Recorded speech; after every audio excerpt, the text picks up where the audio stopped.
Nipah രോഗബാധയെ തുടർന്ന് അതീവ ജാഗ്രതയിലാണ് മലപ്പുറം ജില്ല. രോഗലക്ഷണങ്ങളുള്ളവരെ കണ്ടെത്താൻ തിരുവാലിയിലും പരിസര പ്രദേശങ്ങളിലും വീടുകൾ കയറിയിറങ്ങി ആരോഗ്യ പ്രവർത്തകരുടെ പരിശോധന ഇന്നും തുടരും. സമ്പർക്ക പട്ടികയിലുള്ള 13 പേരുടെ ഫലം ഇന്ന് വരും.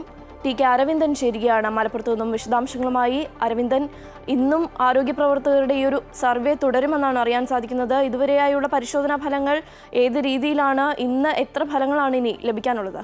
ശ്രീകാർത്തിക, ഇനി 13 പേരുടെ സ്രവങ്ങളുടെ പരിശോധന ലഭിക്കാനുണ്ട്.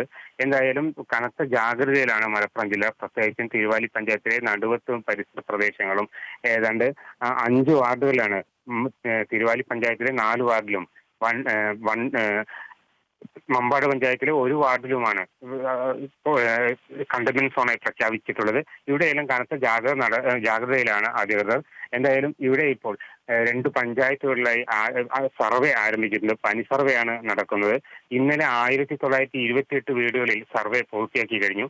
ഇതിൽ 49 പേരെ പനിയുള്ളവരായി കണ്ടെത്തിയിട്ടുണ്ട്. പക്ഷേ സമ്പർക്ക പട്ടികയിലുള്ള ഒരാൾ മാത്രമാണ് ഇതിൽ ഉള്ളത്.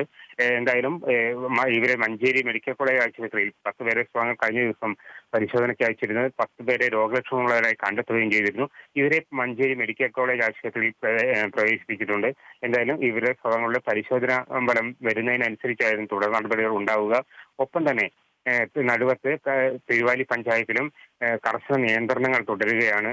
തിയേറ്ററുകൾ ഉൾപ്പെടെയുള്ളവ തുറക്കാൻ പാടില്ല. വിദ്യാഭ്യാസ സ്ഥാപനങ്ങൾക്കും മദ്രസകൾ, അംഗനവാടി തുടങ്ങിയവെല്ലാം തുറക്കാൻ പാടില്ല.